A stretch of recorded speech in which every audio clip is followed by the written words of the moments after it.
Pemirsa, cuaca ekstrim yang melanda wilayah Bali membawa duka mendalam. Sejumlah wilayah di Bali dilanda bencana banjir dan tanah longsor yang menimbulkan 6 korban jiwa. Berbagai faktor bisa jadi penyebabnya, 2 diantaranya akibat ulah manusia, yakni perusakan hutan dan pembangunan yang menutup alur sungai.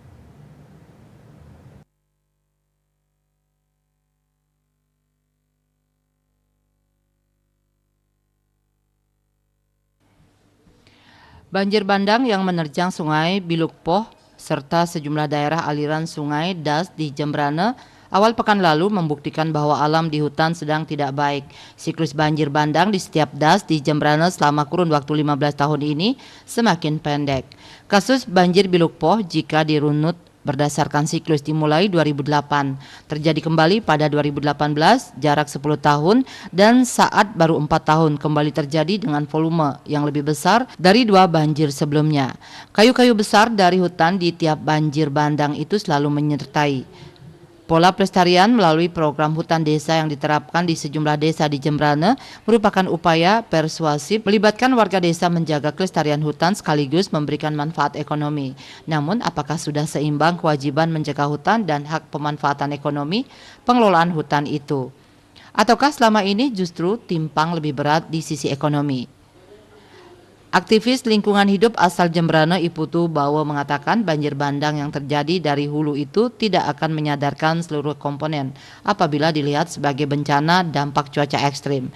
Memang banjir disebabkan curah hujan yang tinggi di hulu, tapi yang menyebabkan juga ada peran manusia. Memang ada sejumlah upaya dalam menjaga hutan seperti pola perhutanan sosial, tetapi apabila tidak dibarengi dengan tindakan nyata akan sia-sia.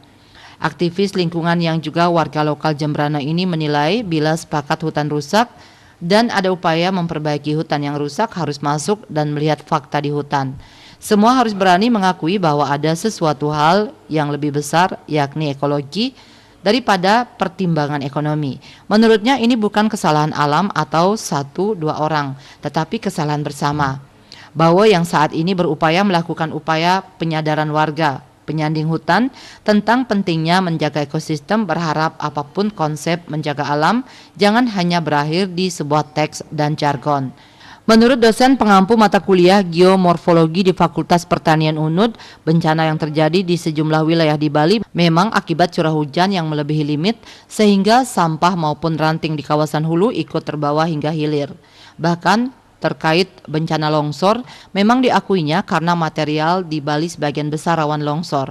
Faktor pembangunan yang menutup alur air saat ini banyak terjadi terutama di kawasan perkotaan yang tadinya alurnya cukup lebar, sekarang sempit dan menjadi rumah. Air yang seharusnya meresap di kanan dan kiri sungai mengakibatkan banjir. Keselamatan manusia menjadi yang nomor 1, mengingat pemukiman di bantaran sungai memang sangat rawan sekali. Untuk itu saluran air perlu dibenahi.